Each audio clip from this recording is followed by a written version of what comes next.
За би өргөдөл гаргагчид нэг зүйлийг хэлье.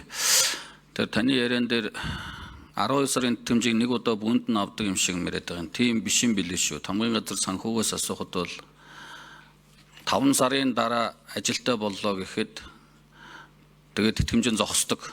Сардаа одоо тэтгэмжээ аваад явдаг. Тэгээд тэтгэмжийн одоо олох хугацаа нийт хугацаа нь 12 сар.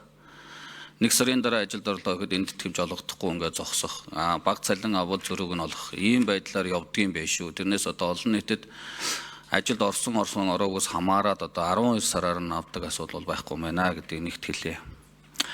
Хоёрт яг нь ер нь бол энэ иргэд юу хүсэж байна вэ гэж олон нийт төрийн аливаа энэ зөвхөн өргөдөл гомдлын гаргасан агуулга нь энэ 12 сарын тэтгэмжийн асуудал ярьж байгаа боловч цаанаа бол агуулга нь олон нийтийн зүгээс төрийн аливаа албан тушаалтнууд албан тушаал хассныхаа төлөө одоо иргэдээсээ илүү давуу боломжийг эдлээд байна гэдэг асуудлыг л яриад байгаа болов уу гэж би бодож байгаа.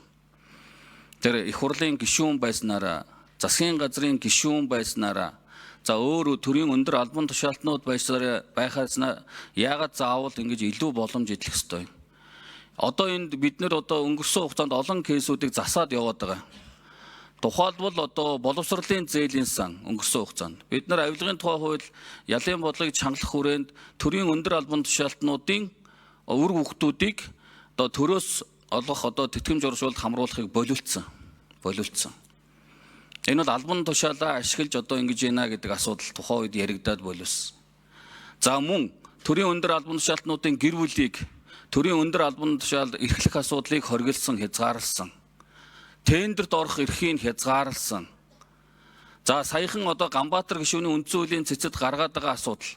Их хурлын гишүүн 4 жилийн хугацаанд байсан энэ хугацаанд гэмт хэрэгт холбогдвол яахаараа одоо их хурлын гишүүн байгаад гэмт хэрэгт холбогдохоор одоо шалгуулдгүй гэдэг асуудал олон нийтийн зүгээс тавьж байгаа. Гэх мэтлэн энэ асуудлууд бол хэн гэхээс үл хамааран төрийн өндөр албан тушаал хасж байгаа улсууд иргэдтэйгээ адилхан хуулийн одоо болцоо боломж ямар нэг давуу байдлыг эдлэх боломжгүй юм шүү. Үүнд одоо олон нийтийн зүгээс бол одоо илүү ач холбогдол өгч энэ давуу боломж олгоод байгаа хуулиар өөрсөндөө давуу боломжийг бий болгоод байгаа энэ асуудлуудыг л одоо та бүхэн засаж сайжруулах гэдэг ийм л одоо нийгмийн шаардлага гэж би хувьдаа ойлгож байгаа.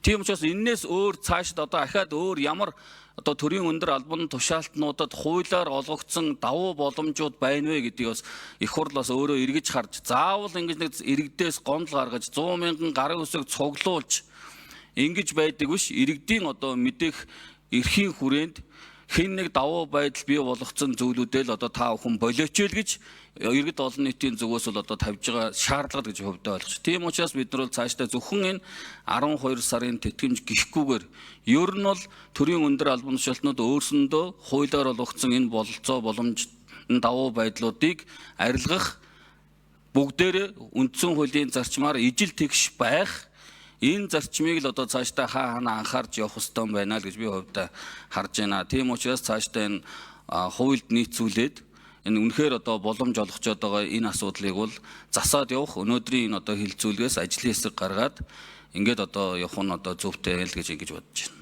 Баярлалаа.